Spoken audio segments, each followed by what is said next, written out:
Take us back to spring a little bit, because you're hardly the only guy going through what you're going through, but So, it's kind of becoming the normal now. But take us through the process of how you get released from NLI, Arizona, and end up over here, and how that all played out.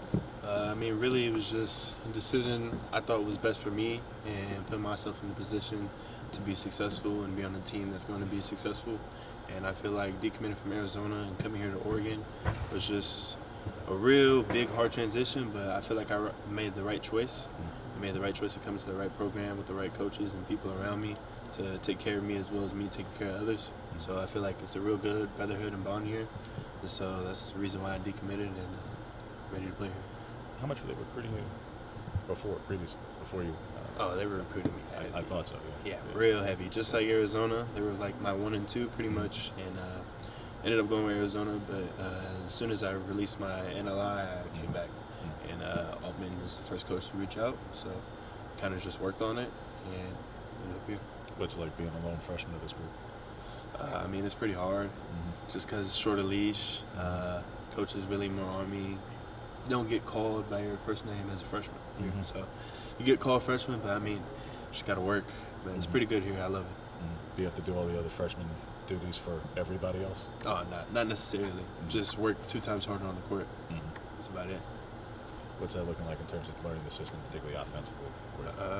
I say defensively, I'm just trying to get real stronger, just to compete in the Big Ten and just really work on my body. I feel like I have all the offensive capabilities to score, pass, and stuff like that. So I'm not really worried too much about offense. I'm just trying to hone in down on defense and stuff like that. And what do you think?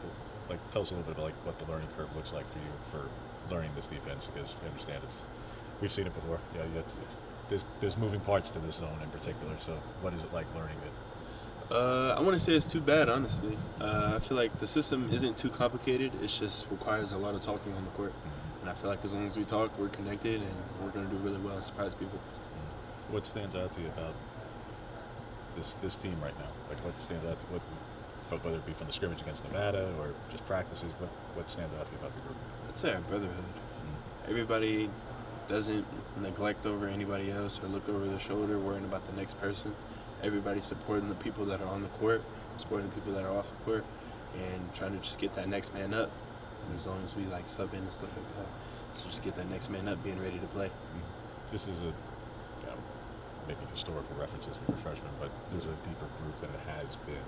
Do you get a sense of? Do you see there's the sheer number of guys that you have that you're all here, but you're all players. This is a situation where you could all be called upon, kind of thing. Yes, sir, for sure. I say we do have a lot of depth, but I feel like we have a lot of players that can just go and go. And I feel like this year, you should look at a lot of players playing this year, honestly.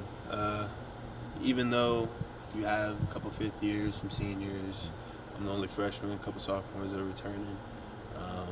I feel like everybody should touch the court this year. You'll see real good footage on the court. What do you hope your role? What do you hope to carve out for a role for yourself this first season? My role, honestly, would be just trying to be the defensive guy for my team. I know my offensive capabilities, so I'm not really too worried about it again. And I just feel like if we hone in on defense, as well as myself, we're going to go a long way, a really long way. What will it mean to you, whether it be Monday night or whichever night it is, when you get that first opportunity to set foot on the court in a game-like situation?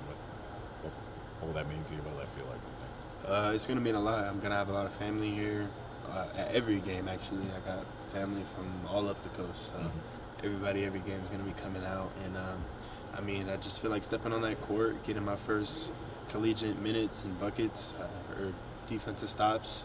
I feel like it's just an honor, honestly. How much work I've put in to be on that court, and being on that court proves it.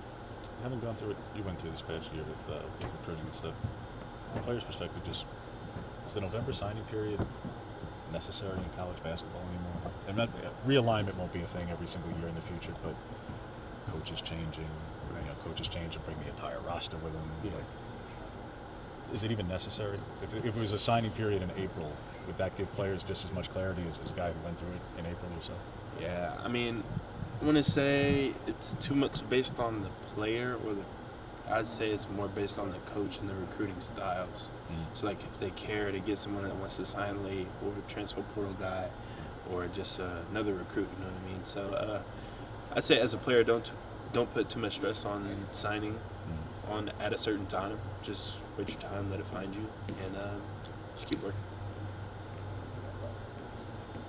Thanks, man. All good. That's everything? Yes, sir.